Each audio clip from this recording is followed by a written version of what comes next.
అందరికీ నా వాయిస్ వినపడుతుందా? Everyone please confirm.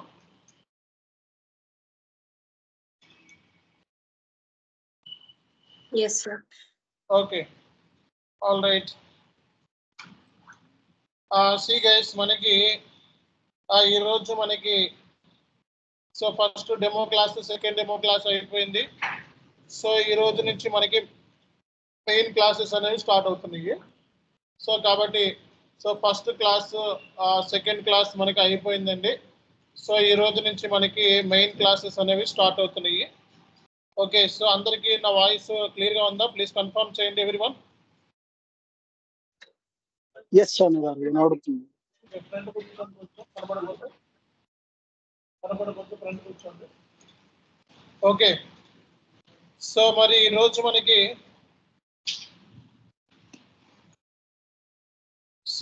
క్లాసెస్ అనేవి ఈ రోజు నుంచి మెయిన్ క్లాసెస్ అనేవి స్టార్ట్ అవుతున్నాయి.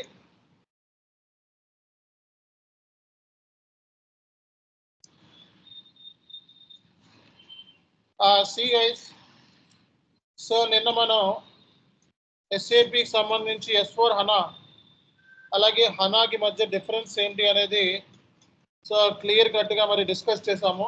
అలాగే మీకు సో చార్ట్లో సో దీనికి సంబంధించి మీకు డాక్యుమెంట్ కూడా షేర్ చేయడం జరిగింది. ఓకే, ఒకసారి చూసుకున్నారా ఈ డాక్యుమెంట్ ఎవరైనా? ఓకే, ఈ డాక్యుమెంట్ ఎవరైనా చూసుకున్నారా? సో S4 హనాకి సంబంధించి మీకు ఈ డాక్యుమెంట్ షేర్ చేశాను. అందరికి కనబడుతుంది ఈ డాక్యుమెంట్? ప్లీజ్ కన్ఫర్మ్ చేయండి. Yes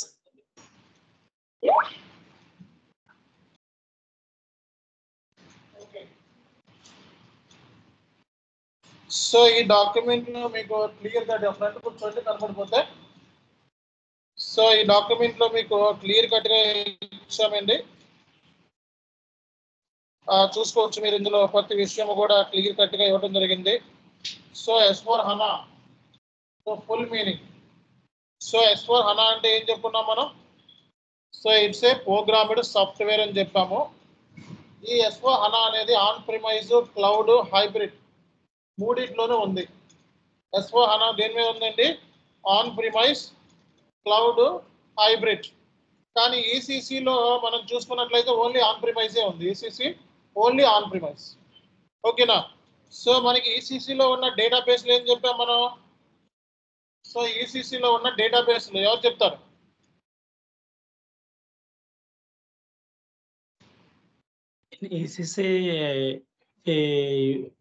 ECC use MS SQL like database using.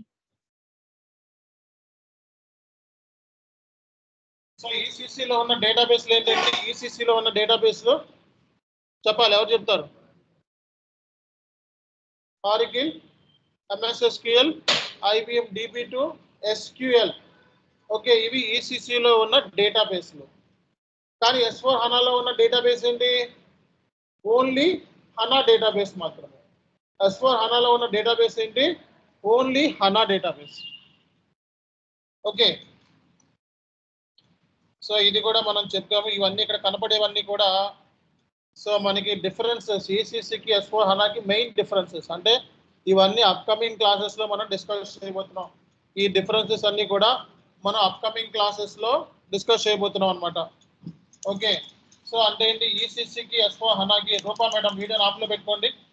Okay, ఈసీసీకి S4 హనాకి మనకి జనరల్ లెడ్జర్లో, అలాగే universal general, Copa, business partner, material number, credit management, ఈ రెండు కూడా మనకి SD మోడల్లోకి వెళ్ళిపోతాయి అనమాట. సో ఇది PB మోడల్లో, ఇది వేర్ హౌస్ మోడల్లో, ఇది MM మోడల్. సో ఇలా అంటే అన్ని మోడల్ సంబంధించి ఈసీసీకి S4 హనాకి మెయిన్ డిఫరెన్సెస్ ఎక్కడ ఉన్నాయి అనేది ఇక్కడ ఇవ్వడం జరిగింది అనమాట. జస్ట్ ఊరికే ఒక ఐడియా మీకు. ఓకే, సో అలాగే మీరు చూసుకున్నట్లయితే so HANA database features. So మనకి ఈ features of S4 HANA, features of S4 హనా.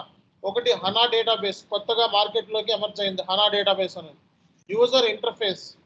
ఈసీసీకి S4 హనాకి యూజర్ ఇంటర్ఫేస్ డిఫరెన్స్ ఉంది. ఫ్యూరీ యాప్స్ ఉన్నాయి దేంట్లో? హనాలో ఫ్యూరీ యాప్స్ ఉన్నాయి. ఈసీసీలో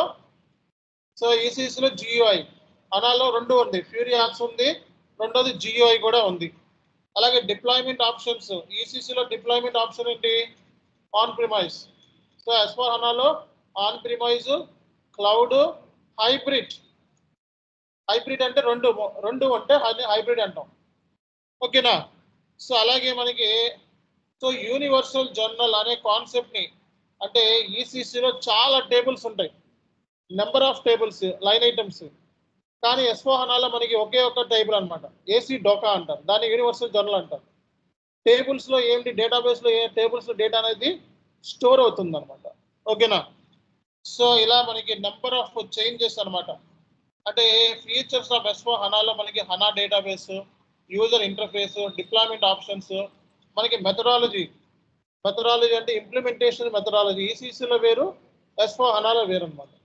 ఈసీసీలో ఇంప్లిమెంటేషన్ చేయాలంటే అసాప్ మెథడాలజీ అని ఉంది, ఏఎస్ఏపి మెథడాలజీ, ఏఎస్ఏపి మెథడాలజీ అంటారు. S4 హనాలో activate methodology, green field methodology.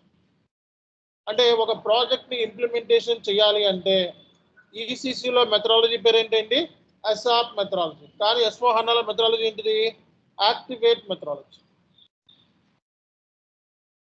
So మళ్ళా ఇలా మనకి చాలా చేంజెస్ ఉన్నాయి అన్నమాట.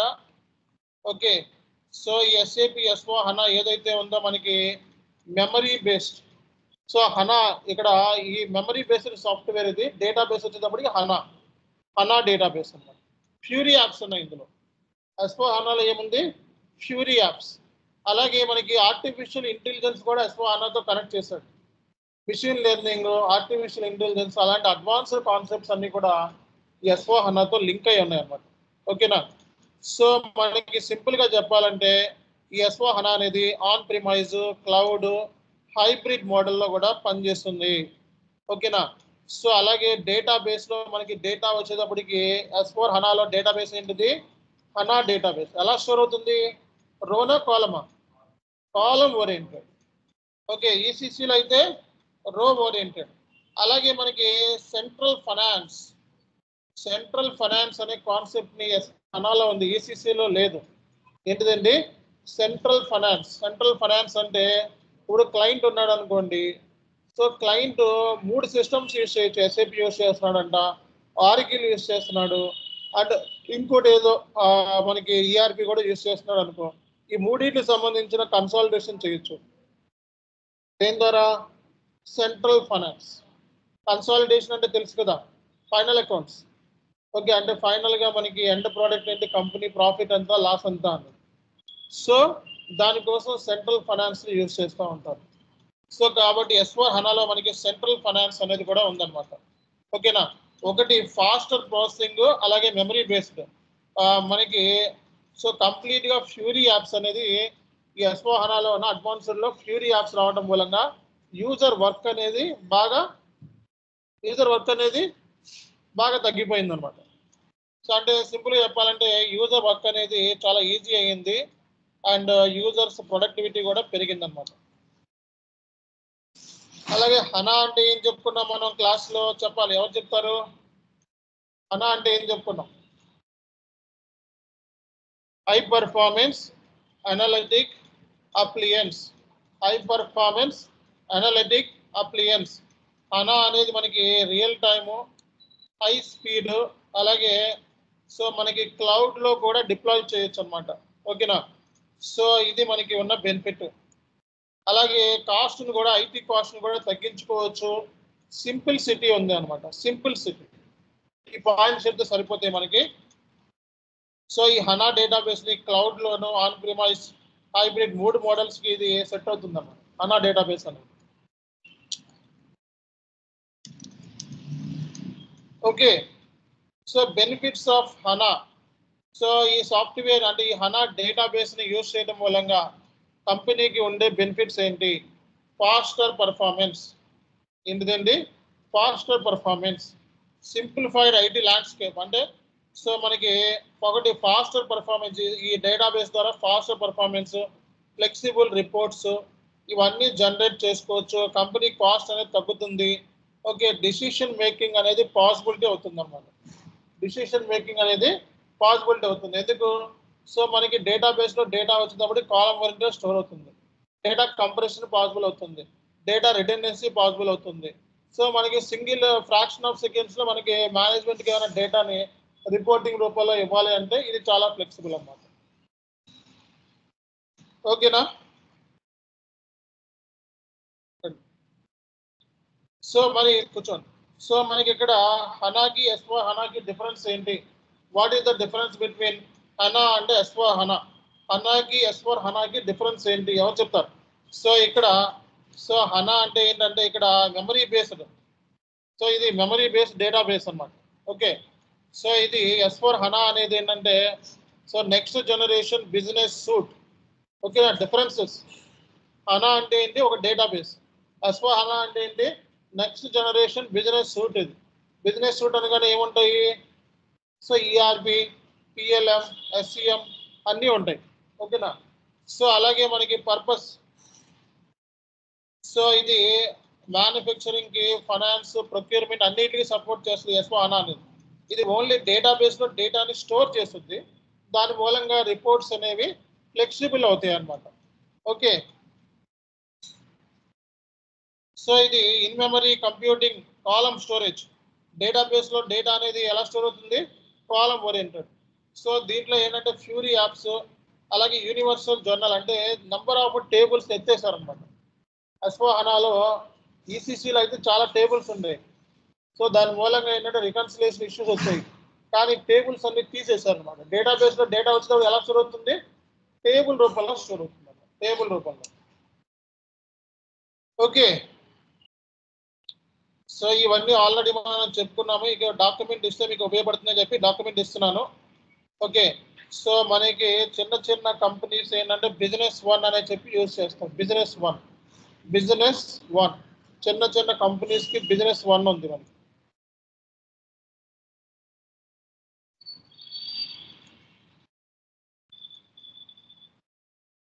సో ఇక్కడ చూడండి, ఇక్కడ మొత్తం ఎస్ఏపి అనేది త్రీ టైర్ ఆర్కిటెక్చర్ అంటే 3 సర్వర్లు ఉంటాయి. చెప్పా కదా నేను, ప్రజెంటేషన్ లేయర్, అప్లికేషన్ లేయర్, మూడోది ఏంటిది? Database layer. 3 సర్వర్ల ఇంటిగ్రేషనే ఈ హనా, ఈ ఎస్వా హనా అనేది 3 సర్వర్లు ఉంటాయి. సో ప్రజెంటేషన్ లేయర్ అంటే ఏం చెప్పుకున్నాం మనం? Fury apps. అప్లికేషన్ లేయర్ అంటే ఏం చెప్పుకున్నాము?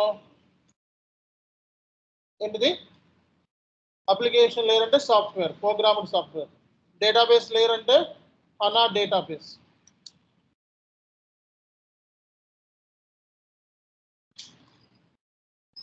సో ఇవన్నీ కూడా మీకు ఇక్కడ ఇవ్వడం జరిగింది మొత్తం కూడా.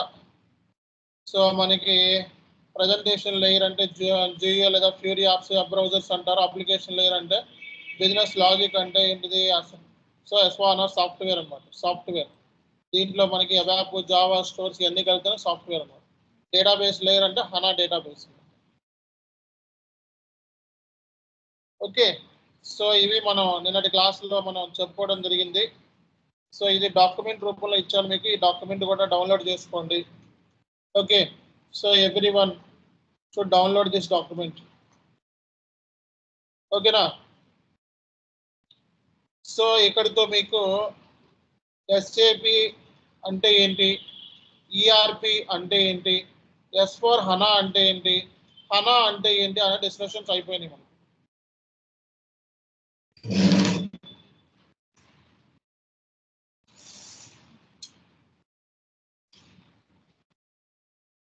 సో మరి ఈ రోజు నుంచి మనకి ఇంపార్టెంట్ డిస్కషన్స్ అనేవి చేయబోతున్నాం మనం. ఓకే, సో ఇక్కడ నుంచి మనకి ఇంపార్టెంట్ ఏరియాస్ మీద మనకి డిస్కషన్ అనేది ఉండబోతుంది అనమాట.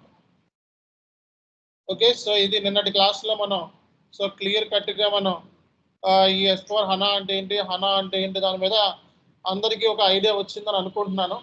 సో మెయిన్ డిఫరెన్సెస్ చూడండి, ఇక్కడ ఎస్4 హనాకి మెయిన్ డిఫరెన్స్ చూడండి. హనా అంటే డేటాబేస్, ఎస్వా హనా అంటే ప్రోగ్రామ్డ్ సాఫ్ట్వేర్. సో డేటాబేస్లో మనకి డేటా అనేది స్టోర్ అవుతుంది, ఎలాగా? కాలమ్ ఓరియంట్లో స్టోర్ అవుతుంది. ఎస్4 హనాలో మనకి Fiori apps presentation layer. Back end layer ఏంటి? HANA database.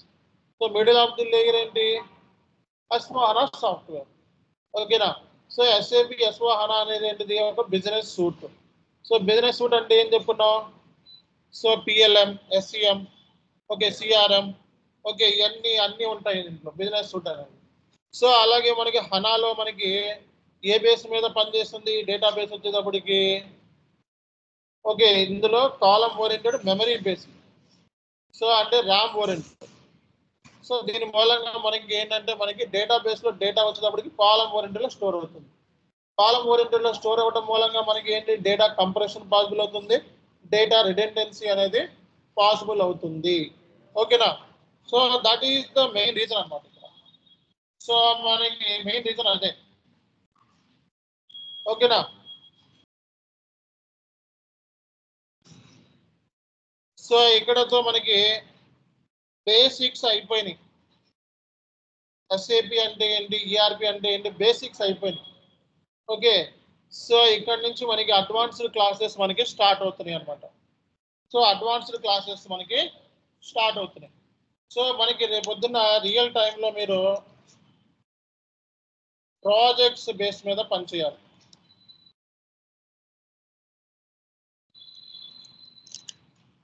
ఈరోజు మీకు ప్రాజెక్ట్స్ ఇంట్రడక్షన్ క్లాస్ ఉంటుంది. సో రేపొద్దున రియల్ టైంలో మీరు కంప్లీట్గా ప్రాజెక్ట్స్ బేస్ మీద పనిచేయాలి. ఓకేనా? కంప్లీట్గా దేని మీద పనిచేయాలి? Project based. సో మనకి ప్రాజెక్ట్స్ అనగానే రియల్ టైంలో మనకు ఉండే ప్రాజెక్ట్స్ ఏంటి అనేది మనం చూసుకున్నట్లయితే implementation project,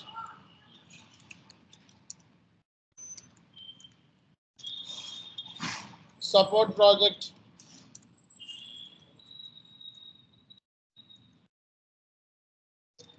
rollout project, okay,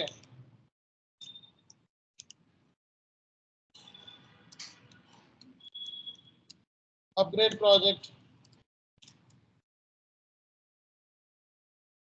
conversion project, mergers and acquisition.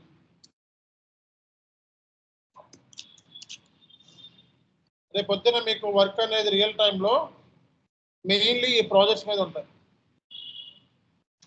మీకు స్క్రీన్ కనబడుతుంది online students, offline. Okay, so మనకి రేపొద్దున్న రియల్ టైంలో సో మీ ప్రాజెక్ట్స్, మీ వర్క్ అనేది ఈ ప్రాజెక్ట్స్లోనే ఉంటుంది. మెయిన్ మీరు ఇంప్లిమెంటేషన్ నేర్చుకుంటే, ఇంప్లిమెంటేషన్ సపోర్ట్ చేసుకుంటే మిగతా అన్నీ ఈజీ అయిపోతాయి. అంటే ఇంప్లిమెంటేషన్లోనే అన్నీ ఉంటాయి మొత్తం. ఓకేనా? సో కాబట్టి ఇంప్లిమెంటేషన్ అనేది నేర్చుకుంటే అన్ని ప్రాజెక్ట్స్ ఈజీగా హ్యాండిల్ చేయగలుగుతారు.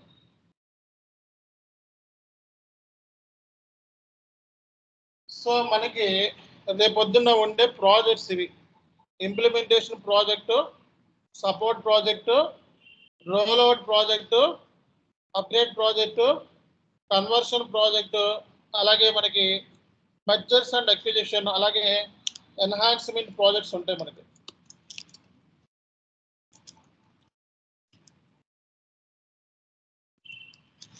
సో కంప్లీట్గా మీకు ఏంటంటే ఈ ప్రాజెక్ట్స్ బేస్ మీద మీకు వర్క్ అనేది ఉంటుంది కంప్లీట్గా. సో రేపొద్దున ఏదైనా కంపెనీలో జాయిన్ అయ్యామనుకో, so once you join in to any organization, so definitely they will assign a project that may be related to implementation, support, rollout, upgrades. So ఇందులో నుంచి ఒక ప్రాజెక్ట్ అనేది మీకు అసైన్ చేస్తారు. కంప్లీట్గా ఇందులో నుంచే మీకు ప్రాజెక్ట్ అనేది అసైన్ చేయడం అనేది జరుగుతుంది. అర్థమైందా అందరికీ కూడా? సో కాబట్టి మెయిన్ ఏంటంటే ఇంప్లిమెంటేషన్ చేసామంటే చాలా కొంచెం బాగా గుర్తింపు ఉంటుంది కంపెనీలో. ఇంప్లిమెంటేషన్ చేశాడని చెప్పి కొంచెం ఎక్కువ వెయిటేజ్ ఉంటుంది. కాబట్టి ఎవరైనా 4+ 5+ ఇయర్స్ ఎక్స్పీరియన్స్ యాడ్ చేసుకుని వెళ్తూ ఉంటారు కదా, వాళ్ళు డెఫినెట్లీగా 2 ఇంప్లిమెంటేషన్, 2 సపోర్ట్ ప్రాజెక్ట్స్ని మనకి రికమెండ్ చేస్తున్నాం మేమైతే. 2 ఇంప్లిమెంటేషను, 2 సపోర్ట్ అనమాట. అంటే 2 ఇంప్లిమెంటేషన్లో ఒకటి ఈసీసీ ఇంప్లిమెంటేషను, ఒకటి S/4HANA ఇంప్లిమెంటేషన్.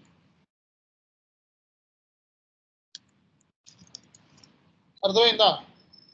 సో అలాగే ఒకటి ఈసీసీ సపోర్ట్, సో ఒకటి ఈసీసీ, ఒకటి S4 HANA సపోర్ట్. సో అంటే 4+ ఇయర్స్ ఆఫ్ ఎక్స్పీరియన్స్ ఎవరైతే ఉంటుందో సో వాళ్ళు డెఫినెట్గా mandate requirement. So mandate requirement ఏంటి అంటే డెఫినెట్గా వాళ్ళు ప్రాజెక్ట్స్ రిలేటెడ్ ఇక్కడ చూసుకున్నట్లయితే ఒక ఈసీసీ ఇంప్లిమెంటేషన్ ప్రాజెక్టు, ఒక S4 HANA ఇంప్లిమెంటేషన్, ఒక ఈసీసీ సపోర్టు, ఒక S4 HANA సపోర్ట్ ఉండాలి.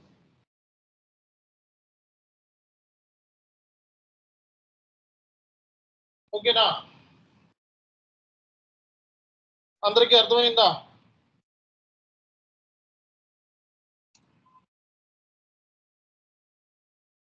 సో కాబట్టి ఈ ప్రాజెక్ట్ బేస్ మీద రేపొద్దున మొత్తం మీకు వర్క్ అంతా ఉంటుంది. ఈవెన్ మీరు రేపొద్దున మీకు హెచ్ఆర్ కాల్ చేసింది అనుకోండి, ఓకే, సో ఫస్ట్ అడిగే క్వశ్చన్ ఇది.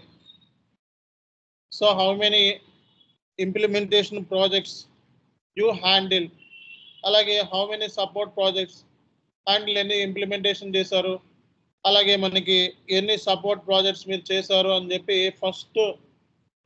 ఫస్ట్ మనకి హెచ్ఆర్ వాళ్ళు అడిగే క్వశ్చనే ఇది. అర్థమైందా? సో ఫస్ట్ మనకి ఒక ఇంటర్వ్యూలోకి వెళ్తే మనకి కంపల్సరీగా హెచ్ఆర్ వాళ్ళు అడిగే ఫస్ట్ క్వశ్చన్ ఇది.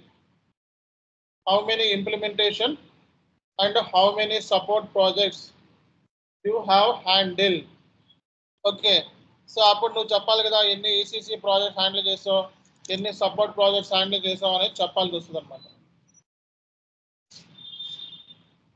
ఓకే, ఈ ప్రాజెక్ట్ సంబంధించి మనకి గైడెన్స్ అనేది మన సెషన్లో మనం ఇవ్వబోతున్నాం అన్నమాట.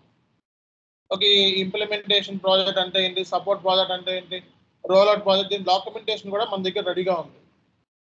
ఓకే, సో కాబట్టి ఫస్ట్ మనకి మనం చేసే వర్క్ అంతా కూడా ఈ ఇందులోనే ఉంటుంది మొత్తం అంతా. రేపొద్దున ఇంటర్వ్యూలో పెట్టాలన్నా, రెజ్యూమేలో యాడ్ చేయాలన్నా ఇంప్లిమెంటేషన్ రోల్స్ అండ్ రెస్పాన్సిబిలిటీస్ అని పెడతాం, సపోర్ట్ రోల్స్ అండ్ రెస్పాన్సిబిలిటీస్ అని పెడతాం. అర్థమైందా అందరికీ కూడా?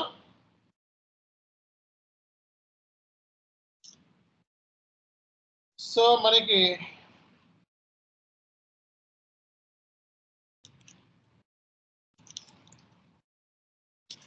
ఇంప్లిమెంటేషన్ ప్రాజెక్ట్,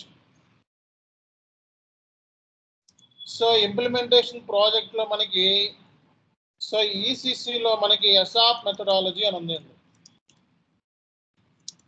సో S4 HANAలో మనకి so activate methodology,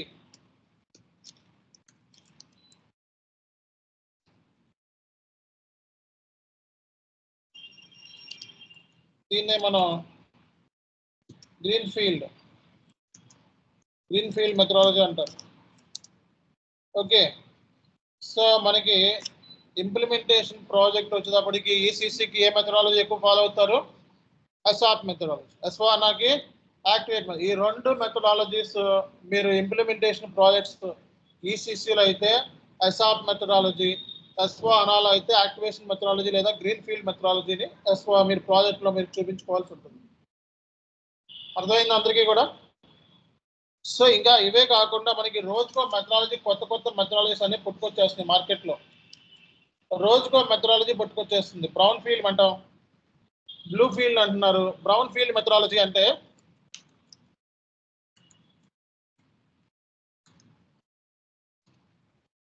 so ECC నుంచి S4 HANAకి మైగ్రేట్ అవుతున్నారు కొన్ని కంపెనీస్.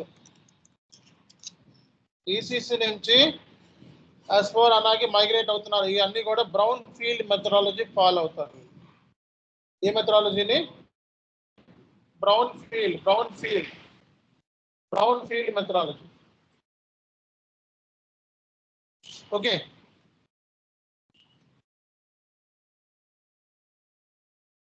సో ఇది మనకి brown field methodology.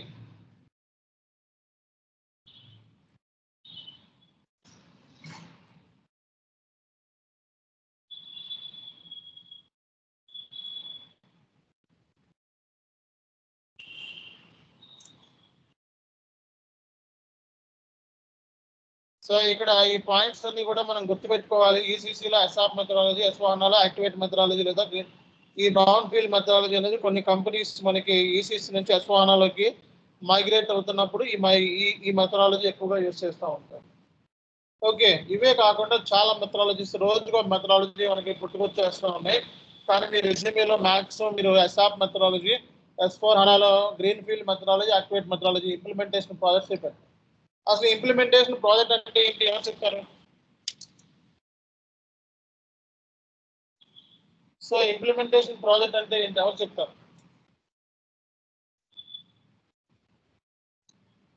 So implementation అంటే ఏంటంటే ఫస్ట్ టైం కంపెనీ ఎస్ఏపిలోకి స్విచ్ అవుదాము అనుకున్నప్పుడు యూజ్ చేసే ప్రాజెక్టే ఇంప్లిమెంటేషన్. అంటే ఏంటి, company for example company non SAP సిస్టంలో ఉన్నాడు. ఓకే, సో ఫస్ట్ టైం ఎస్ఏపిలోకి మైగ్రేట్ అవుదాం అనుకుంటున్నాడు. సో క్లయింట్ ఏదో నాన్ ఎస్ఏపి సిస్టంలో అంటే ఎస్ఏపి కాదు అదర్ సిస్టంలో ఉన్నాడు. వాడు ఎస్ఏపిలోకి మూవ్ అవుదాం అనుకుంటున్నాడు లేదా మైగ్రేట్ అవుదాం అనుకుంటున్నాడు. దాన్నే మనం ఏం చెప్తాం, మనం ఇంప్లిమెంటేషన్ ప్రాజెక్ట్. అంటే ఇంప్లిమెంటేషన్ ప్రాజెక్ట్లో క్లయింట్ ఎప్పుడు కూడా ఎస్ఏపిని యూజ్ చేయలేదు. ఫస్ట్ టైం ఎస్ఏపిని యూజ్ చేస్తున్నాడు. He want to switch to non SAP system నుంచి ఎస్ఏపిలోకి మూవ్ అవుదాం అనుకుంటున్నాడు. సో అలాంటప్పుడు ఉపయోగించే ప్రాజెక్ట్ మనకి ఏం ప్రాజెక్ట్, ఇది ఇంప్లిమెంటేషన్ ప్రాజెక్ట్. అర్థమైంది కదా అందరికీ కూడా? సో ఇంప్లిమెంటేషన్ ప్రాజెక్ట్ అంటే ఏంటి, సో నాన్ ఎస్ఏపి సిస్టమ్ నుంచి ఎస్ఏపిలోకి మైగ్రేట్ అవుదాము అనుకున్న ఏదైతే ప్రాజెక్ట్ ఉందో దాన్నే మనం ఏం చెప్తాం, మనం ఇంప్లిమెంటేషన్ ప్రాజెక్ట్ అంటారు.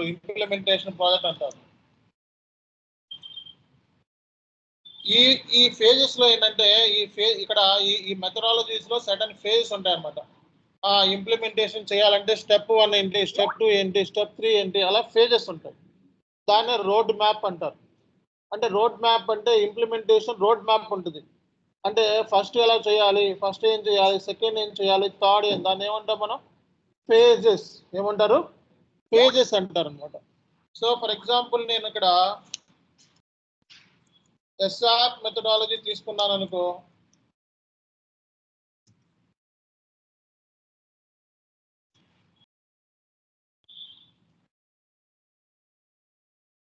ఇందులో మనకి కొన్ని ఫేజెస్ ఉంటాయి. ప్రాజెక్ట్ ప్రిపరేషన్ ఎలా చేసుకోవాలి, ఓకే, అలాగే బిజినెస్ బ్లూ ప్రింట్ ఎలా చేయాలి. సో అంటే కాన్ఫిగరేషన్ ఎలా చేయాలి, రియలైజేషన్ అంటే ఏంటి, కాన్ఫిగరేషన్.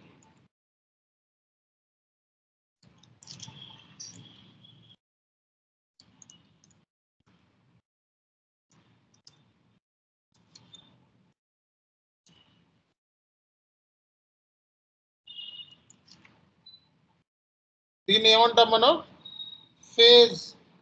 అంటే ఫస్ట్ ఏం చేయాలి, సెకండ్ ఏం చేయాలి, ఈ ఫేజెస్ అంటారు. ఎస్ఆప్ మెథడాలజీలో ఎన్ని ఫేజ్ ఉన్నాయి చూడండి ఇక్కడ. Project preparation phase, business blueprint, realisation, project final preparation, go live and support. So ఇన్ని ఫేజెస్ ఉన్నాయి మనకి. సో అలాగే మనకి so activate మెథడాలజీలో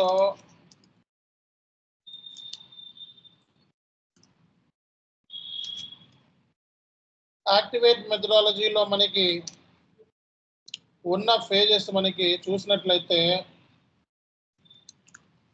prepare phase,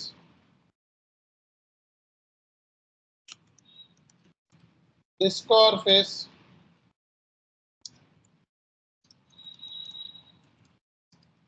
so prepare phase,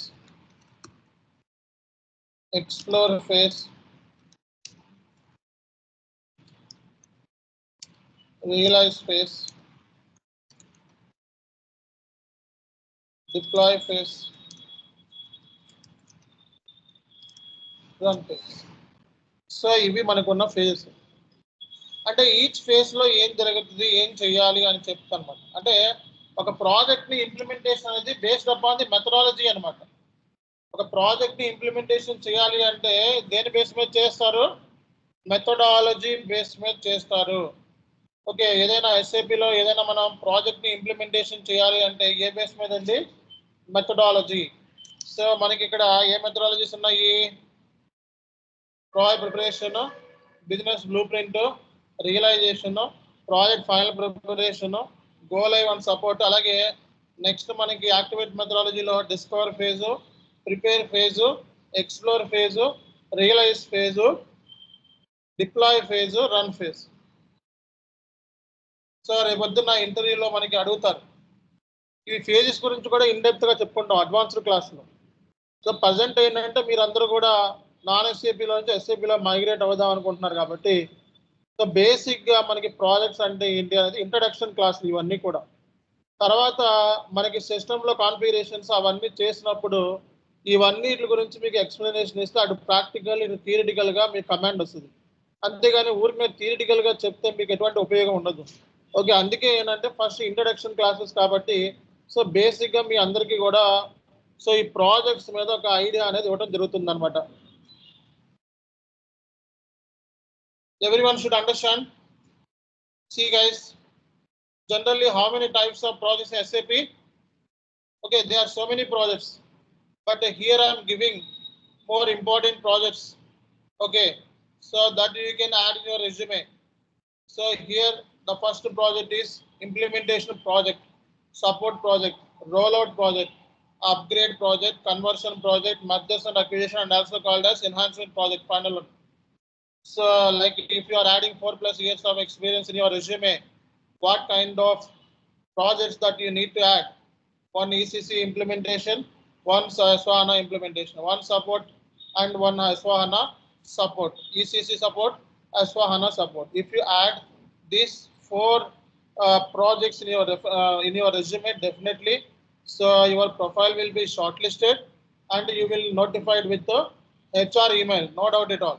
Okay, so minimum criteria, so 4 projects if you have 4+ years of experience. Okay, and implementation project. Okay, so you want to implement SAP system from non-SAP to SAP. What kind of methodologies are available? So many methodologies, but I'm just giving some more important methodologies that you can add in your resume. Okay, ECC, for ECC system, ASAP methodology. For S/4HANA system, activate methodology or greenfield methodology. Okay, so companies want to migrate from ECC to S/4HANA. Brownfield methodology is required. Okay, so apart from this, so many other methodologies also there. Okay, other methodologies also there, but mostly you'll prefer this methodologies: Bluefield methodology, waterfall methodology, agile methodology. So many methodologies are there. Okay. So companies wants to migrate from non-SAP system to SAP system first time, then it is called as implementation project. Implementation project. So if you look out any implementation project, there are certain methodologies. Under methodologies, there are some phases will be there. Okay, so if you look at ASAP methodology, what kind of phases we will see? Project preparation phase, business blueprint, realization, project final, go live and support. And activate methodology, what are the phases are there? Discover phase, explore phase, prepare phase, explore phase, realize phase, deployment phase and run phase. Each phases గురించి తెలుసుకోవడమే మనకి concept అన్నమాట. అంటే ఇప్పుడు నువ్వు సిస్టంలో చేసిన ఏది చేసినా అది ఇంప్లిమెంటేషన్లో పార్టే. అర్థమైందా? నువ్వు సిస్టంలోకి వెళ్ళి ఏదో కాన్ఫిగరేషన్ చేసావు అనుకో, అది కూడా ఇంప్లిమెంటేషన్లో పార్టే. ఓకేనా? సో సిస్టంలోకి వెళ్ళి టెస్ట్ చేసావు అనుకో, అది కూడా ఇంప్లిమెంటేషన్లో ఉంటుంది. ఏది చేసినా అది ఇంప్లిమెంటేషన్లో ఉంటుంది. ఎందుకంటే ఇంప్లిమెంటేషన్ అంటే చాలా బిగ్ కాన్సెప్ట్. దగ్గర మనకి ఇంప్లిమెంటేషన్ ప్రాజెక్ట్స్ మార్కెట్లో 22 నెలలు ఉంటాయి. ఎన్నండి? 22 months. రేపొద్దున 22 months నుంచి 3 years వరకు కూడా ఉండే ఛాన్సెస్ ఉంటాయి. ఇంప్లిమెంటేషన్లు చిన్న చిన్నవి కూడా ఉంటాయి, 8 నెలల ప్రాజెక్టులు, 12 నెలలు, అవి వేస్ట్. వాటికి వెళ్ళాం మనం, అవన్నీ రెజ్యూమేలో చూపించాం. మ్యాక్సిమం 22 నెలల ప్రాజెక్ట్ కింద మనం చూపిస్తాము రెజ్యూమేలో. 22 మంత్స్ అంటే ఇంప్లిమెంటేషన్ 22 మంత్స్ చేస్తామని మనం చూపించుకుంటే అప్పుడు నీకు మార్కెట్లో నీకు వాల్యూ ఉంటుంది, నీ ప్రొఫైల్ కూడా షార్ట్ లిస్ట్ అవుతుంది. అంతేగాని చిన్న చిన్న ప్రాజెక్ట్స్, తక్కువ రోల్స్ అండ్ రెస్పాన్సిబిలిటీస్ చూపించుకుంటే మీ ప్రొఫైల్ షార్ట్ లిస్ట్ అవుతుంది. రెజ్యూమే కూడా మనం చాలా హై లెవెల్లో ప్రిపేర్ చేస్తాం. అర్థమైంది కదా అందరికీ? సో రెజ్యూమే కూడా మనం చాలా హై లెవెల్లో ప్రిపేర్ చేస్తాం. అలాగే మనకి ఈ క్లాసెస్ అయిపోయిన తర్వాత మీకు కొన్ని వర్క్షాప్ వీడియోస్ చెప్తాను నేను. అర్థమైందా? క్లాసెస్ అయిపోయిన తర్వాత కొన్ని వర్క్షాప్ వీడియోస్ చెప్తాను. ఆ వర్క్షాప్ వీడియోస్ 40 వీడియోస్ ఉంటాయి. ఓకే, సో ఈ 40 వీడియోస్ మనం ప్రిపేర్ అయితే థియరిటికల్గా ఉంటాయి. అంటే జాబ్ కొట్టాలంటే ఈ 40 వర్క్షాప్ చూసుకుంటే జాబ్ వచ్చేస్తుంది, అందులో నో డౌట్ ఎట్ ఆల్. 100% నేను డామ్ షూర్. ఓకే, సో మనం కష్టపడిన దానికి చివరిలో మనకి ఆ టాపిక్స్ అన్ని నీకు అర్థం అవ్వాలి అంటే ఈ క్లాసెస్ వినాలి ఫస్ట్. ఆ తర్వాత వర్క్షాప్ వీడియోస్ని చూస్తే కన్ఫామ్గా జాబ్ వస్తుంది, no doubt at all. So రీసెంట్గా మీకు చార్ట్లో పెట్టాను. చార్ట్లో నేను మీకు 15 లక్షల ప్యాకేజ్ ఒక అమ్మాయికి వచ్చిందని. ఆ అమ్మాయి ఒక్క జాబ్ కాదు, ఆల్రెడీ యూట్యూబ్లో కూడా ఫోటో పెట్టా అమ్మాయి. సో 6 జాబ్స్, 6 జాబ్స్ పడుతూనే ఉంది. అర్థమైందా? సో అంటే ఏంటి, ఒక్కసారి కోర్స్ నేర్చుకొని వర్క్షాప్ వీడియోస్ మీద గట్టిగా కూర్చుంటే సో మీకేంటంటే 100% రేపు పొద్దున్న జాబ్ అంటే 10 ఇయర్స్ వచ్చినా మీరు జాబ్ కొడతానే ఉంటారు. ఇదే జాబ్ కోసం మార్కెట్లో మనకి 5 లక్షలని, 3 లక్షలని, 2 లక్షలని బ్యాక్ డోర్లని, ప్రాక్సీలని చేయించుకుంటున్నారు. జాబ్ వచ్చిన తర్వాత ఏం చేస్తారు పక్కన? ఇదే జాబ్ కోసం మనం అంత కష్టపడాల్సిన అవసరం లేదు, అంత డబ్బులు ఇన్వెస్ట్మెంట్ చేయాల్సిన అవసరమూ లేదు. ఓకే, రెగ్యులర్గా నేను చెప్పిన క్లాసెస్ కరెక్ట్గా 100 రోజులు ప్రిపేర్ అయితే ఇంకొక 50 డేస్ ప్రాక్టీస్ చేసుకుంటే 10 ఏళ్ళకి సరిపడేటట్టుగా ఇంటర్వ్యూకి ఎక్కడికి వెళ్ళినా సరే సక్సెస్ అవుతానే ఉంటారు. అర్థమైందా? సో కాబట్టి మనం ఈ ట్రైనింగ్ అనేది మీకు చాలా చాలా చాలా హెల్ప్ అవుతుంది. అప్కమింగ్ క్లాసెస్లో మీరు అర్థం చేసుకుంటారు. అలాగే రెగ్యులర్గా ఉండాలి, ఓకేనా? అంతేగాని పైన అప్పుడప్పుడు జాయిన్ అయ్యి అప్పుడప్పుడు చూసుకుంటాను, లేకపోతే ఈ రోజు చెప్పిన క్లాస్ నేను ఎల్లుండో ఒక 4 రోజుల తర్వాత చూసుకుంటానంటే వేస్ట్ అయింది, టైం వేస్ట్. మీ టైం వేస్ట్, మా టైం వేస్ట్, మీ డబ్బులు వేస్ట్ అవుతుంది, మాకు టైం వేస్ట్ అవుతుంది. ఓకేనా? సో కాబట్టి అలా వేస్ట్ అనమాట. ఈ కోర్స్ అనేది ఒక స్టాండర్డ్ అండ్ ప్రొఫెషనల్ కోర్స్ ఇది, ఓకేనా? సో దీనికి ఒక క్రమశిక్షణ అవసరం, డిసిప్లైన్. 100% ఏదైనా ఒక 10 లక్షల ప్యాకేజ్ కొట్టాలి అని చెప్పి మైండ్లో ఫీడ్ చేసుకుంటే డిసిప్లైన్ అవసరం, అన్నిటికంటే ఇంపార్టెంట్. డిసిప్లైన్ లేకుండా ఓకే ఒక జస్ట్ అనుకుంటారు కొట్టేయాలని ఆవేశం వచ్చేస్తుంది ముందు, తర్వాత 15 రోజుల తర్వాత పోతుంది, వేస్ట్ అండి. అర్థమైందా? సో అలా వేస్ట్. సో ఫస్ట్లో ఏదైతే మొమెంటం ఉందో చివరి క్లాస్ వరకు అదే మొమెంటంతో వినగలిగితేనే ఈ కోర్స్ అనేది నీ చేతిలోకి వస్తుంది, ఆ తర్వాత నువ్వు సక్సెస్ అవుతావు. అంతేగాని పైన నేర్చుకుని వెళ్తే జాబ్ వస్తుందేమో, ఓకే సో ఫుల్ ప్రిపేర్ అవ్వకుండా, సిలబస్ ప్రిపేర్ అవ్వకుండా, టాపిక్స్ ప్రిపేర్ అవ్వకుండా జాబ్ వస్తుందేమో అనుకుంటే మీ టైం వేస్ట్ తప్పిస్తే ఉపయోగం అనేది ఉండదు. అందుకే ఈ కోర్స్ రిస్క్ ఎక్కువ, రిటర్న్ కూడా ఎక్కువ. గంటకి $500 కూడా పే చేసే వాళ్ళు ఉన్నారు దీనికి, కోర్సుకి. అర్థమైందా? గంటకి $500. కాబట్టి ఆ విషయాన్ని గుర్తుపెట్టుకోవాలి అందరూ కూడా. సో ఇక్కడ మనం సింపుల్గా ఈరోజు ఏంటంటే మీకు ఇంట్రడక్షన్ అనమాట. ప్రాజెక్ట్ సంబంధించి మనకి ఏమేమి ప్రాజెక్ట్స్ ఉన్నాయి, ఇవే క్లాసెస్ మళ్ళీ మనకి 3 డేస్ కంటిన్యూ అవుతాయి ఇవే క్లాసెస్. ఒక్కొక్క రోజు ఒక్కొక్క ప్రాజెక్ట్ గురించి, ఒక్కొక్కటి లేదా 2 ప్రాజెక్ట్స్ గురించి ఓవరాల్గా అన్ని టచ్అప్ ఇచ్చేస్తాం. ఓకే, ఆ తర్వాత సిస్టంలో తీసుకొని వెళ్తాం. అప్పుడు దాకా సిస్టంలో మీరు చేయాల్సిన అవసరం లేదు. ముందు ఏంటంటే ప్రాసెస్ అంటే మనకి SAPలో దిగే ముందు దాని గురించి కంప్లీట్ గ్లాన్స్ ఇస్తున్నా ముందే మీకు. అర్థమైందా? సో ఫస్ట్ మీరు టైప్స్ ఆఫ్ ప్రాజెక్ట్స్ ఏమున్నాయి అంటే రేపు పొద్దున కంపెనీలోకి వెళ్తే నీకు ఇంప్లిమెంటేషన్ ప్రాజెక్ట్ ఉంటుంది, సపోర్ట్ ప్రాజెక్ట్ ఉంటుంది, రోల్ అవుట్ ఉంటుంది, అప్గ్రేడ్ ఉంటుంది, ఏదో ఒక ప్రాజెక్ట్ లో నీకు వర్క్ ఇచ్చేసి చేసేయమంటారు. అంతేగాని పలానా ప్రాజెక్ట్ లో నీకు ఇస్తున్నాను ఎవరో చెప్పరు. సో వాళ్ళు రిక్రూట్ చేసుకునేది ఏంటో కూడా చెప్పరు. ఒక్కోసారి ఇంప్లిమెంటేషన్ అంటారు, సపోర్ట్లు వేసేస్తారు. ఓకే, లేదా ఏదో ప్రాజెక్ట్ వేసేసి చేసామంటారు. సో ఎక్స్పీరియన్స్డ్ పర్సన్ అంటే అంతే. ఓకేనా? సో కాబట్టి మనం ఎప్పటికప్పుడు అప్ స్కిల్ అవుతూ ఉండాలి. సో మీ నాలెడ్జ్ ఏదైతే ఎప్పటికప్పుడు ఉందో అప్గ్రేడ్ చేసుకుంటూ ఉండడం అనేది చాలా ఇంపార్టెంట్. ఐటీలో రోజు రోజుకి వేరియేషన్స్ ఉంటాయి. ఈ రోజు ఉన్నది రేపొద్దున ఉండదు, రేపొద్దున ఉండదు, ఎల్లుండి ఉండదు. అర్థమైందా? సో కాబట్టి ఎప్పటికప్పుడు మనకి ఏమేమి కొత్త కొత్త పాయింట్స్ ఏమేమి యాడ్ అయినాయి ఇవన్నీ చూసుకుంటా వెళ్తేనే మార్కెట్ కరెక్షన్ చేసుకోవాలి. దీన్ని ఏమంటారు? మన స్కిల్ని మార్కెట్తో కరెక్షన్ చేసుకోవడం చాలా ఇంపార్టెంట్. మార్కెట్లో ఉన్న స్కిల్తో ప్రస్తుతానికి అయితే S/4HANA మనం 2022 వర్షన్లో మనం నేర్పించబోతున్నాం. కాబట్టి ఎవరు కూడా వరి అవ్వాల్సిన అవసరమే లేదు. ఓకేనా? సో ఇది మనకి ఇంప్లిమెంటేషన్ అంటే నాన్ ఎస్ఏబి నుంచి ఎస్ఏబిలోకి క్లయింట్ మైగ్రేట్ అవుదాం అనుకుంటున్నాడు. ఓకే, క్లయింట్ ఆల్రెడీ 10 ఇయర్స్ కంపెనీలో ఎగ్జిస్ట్ అయి ఉన్నాడు. మార్కెట్లో 10 ఇయర్స్ మార్కెట్లో ఎగ్జిస్ట్ అయి ఉన్నాడు. ఎప్పుడు కూడా ఎస్ఏబి సిస్టంలోకి యూజ్ చేయాల. వాడి బిజినెస్ ఆపరేషన్స్ని పెంచుకుందాం అనుకుంటున్నాడు.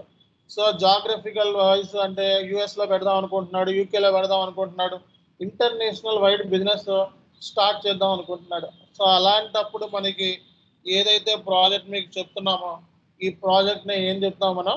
Implementation project. ఏమంటారండి? Implementation project. సో ఇది ఇంప్లిమెంటేషన్ ప్రాజెక్ట్ అంటారు. ఇంప్లిమెంటేషన్ ప్రాజెక్ట్ అంటే కంపల్సరీగా మెథడాలజీ అనేది మనకి వస్తుంది. సో అలాగే కొన్ని స్టార్టప్ కంపెనీస్ ఉంటాయి. స్టార్టప్ కంపెనీస్ ఫ్రెష్గా స్టార్టప్ చేసి వాళ్ళ బిజినెస్ మొత్తం ఎస్ఏపిలోనే ఉంచుదాం అనుకుంటున్నారు. ఓకే, వాళ్ళు అనేకమైన ప్లేసుల్లో వాటి బిజినెస్ని ఎక్స్పాండ్ చేద్దాం అనుకుంటున్నారు. సో అలాంటప్పుడు ఆ కైండ్ ఆఫ్ ప్రాజెక్ట్ కూడా మనకి ఏంటిది? ఇంప్లిమెంటేషన్. అంటే ఫస్ట్ టైం ఎస్ఏపిలోకి మైగ్రేట్ అవుదాం అనుకున్న ఏ ప్రాజెక్ట్ అయినా సరే అది ఇంప్లిమెంటేషనే. అర్థమైందా? ఫస్ట్ టైం ఎస్ఏపి యూజ్ చేద్దాం అనుకుంటే అది ఇంప్లిమెంటేషన్, ఇంకా అందులో డౌటే లేదు. ఇంప్లిమెంటేషన్ అనగానే మనకి మెథడాలజీస్ గుర్తుకొచ్చేస్తాయి మనకి. సో చాలా మెథడాలజీస్ ఉన్నాయి. ఏ మెథడాలజీ పిక్ చేసుకోవాలి అనేది క్వశ్చన్ అన్నమాట. సో మనకి ఉన్న మెథడాలజీస్ కొన్ని మెథడాలజీస్ చెప్పాను. అసాప్ మెథడాలజీ, సో అలాగే యాక్టివేట్ మెథడాలజీ. దీన్నే మనం ఏం చెప్తాము? గ్రీన్ ఫీల్డ్ మెథడాలజీ అంటారు. సో బ్రౌన్ ఫీల్డ్ అనేది మనకి ఈసీసీ నుంచి S/4HANAలోకి మైగ్రేట్ అవుదాము అనుకున్న కంపెనీస్ ఉపయోగించే మెథడాలజీనే బ్రౌన్ ఫీల్డ్ మెథడాలజీ. సో చెప్పండి, ఎస్ఆప్ మెథడాలజీలో ఏమేమి ఫేజెస్ ఉన్నాయి చెప్పండి? Project preparation, business blueprint, realisation phase, project final preparation, go live and support. అలాగే యాక్టివేట్ మెథడాలజీలో ఉన్న ఫేజ్ ఏంటి? Discover phase, prepare phase, explore phase, realise phase, deployment phase, అలాగే మనకి రన్ ఫేజ్. అందరికీ అర్థమవుతున్నాయి కదా? ఓకే, సో ఇవి మనకి ఉన్న ఫేజెస్ అన్నమాట. ఓకే, సో ఫస్ట్ ఈ డీటెయిల్స్ అన్ని చార్ట్లో పెడుతున్నాను మీకు. సో నెక్స్ట్ క్లాస్లో ఇంకొంచెం మనం అన్ని ఒక్కొక్క ప్రాజెక్ట్ గురించి గ్లాన్స్ ఇచ్చుకుంటా వెళ్తాను. ఇవి మీ రోల్స్ అండ్ రెస్పాన్సిబిలిటీస్లో పార్ట్ అనమాట. As a FICO consultant, once you join into any organisation, what is your roles and responsibility అడిగారు అనుకో, so based upon the project my roles and responsibilities will be divided. So if it is implementation project, so I need to implement SAP S/4HANA system based upon the which methodology? Activate methodology, greenfield methodology. So we will implement. What are the phases are there in the greenfield methodology? And adugutar interview lo. Appudu em cheptavu? Phase, discover phase, prepare phase, explore phase, realize phase, deployment phase అని చెప్తాను. ఆ తర్వాత next అడిగే question ఇంటర్వ్యూలో ఏంటిది అంటే, so which phases you have involve అని అడుగుతారు. సో విచ్ ఫేజ్ అంటే ఆ ఫేజెస్లో ఏ ఫేజ్లో ఇన్వాల్వ్మెంట్ అయ్యావని అడుగుతారు. సో అప్పుడు నువ్వు రియలైజేషన్ ఫేజ్ అలాగే డిప్లాయ్మెంట్ ఫేజ్ అన్నావు అనుకో, tell me the roles and responsibilities, your roles and responsibilities in the realisation phase అని అడుగుతారు. లేదా tell me about your roles and responsibilities in the deployment phase అని అడుగుతారు.